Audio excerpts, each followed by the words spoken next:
అందరికీ నమస్కారం. స్వేచ్ఛ సమానత్వాల కోసం అలుపెరగని పోరాటం చేసిన గొప్ప వ్యక్తి జ్యోతిరావు ఊలే గారి వర్ధంతి సందర్భంగా ఈరోజు జనసేన పార్టీ తరఫున మేము ఘన నివాళి అర్పిస్తున్నాం. గాంధీ మహాత్ముడి కంటే ముందుగా జాతిలో కుల మతాల వ్యవస్థ నిర్మూలించాలని, స్త్రీల సాధికారత రావాలని, చదువుకున్నప్పుడే సమాజం బాగుపడగలదని అందరి మన్ననలు పొంది మహాత్మునిగా గాంధీ కంటే ముందు పేరుగాంచిన జ్యోతిరావు ఊలే గారి జీవన గమనం ప్రతి ఒక్కరికి కూడా స్ఫూర్తిదాయకం.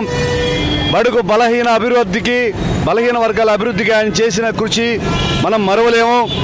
స్త్రీలు చదువుకోవాలని, అంటరానితనం నేరమని, ప్రతి ఒక్క మనిషికి స్వేచ్ఛా వాయువులని అందాలని ఆర్నిశలో పోటీ ఆయన కృషి చేశారు.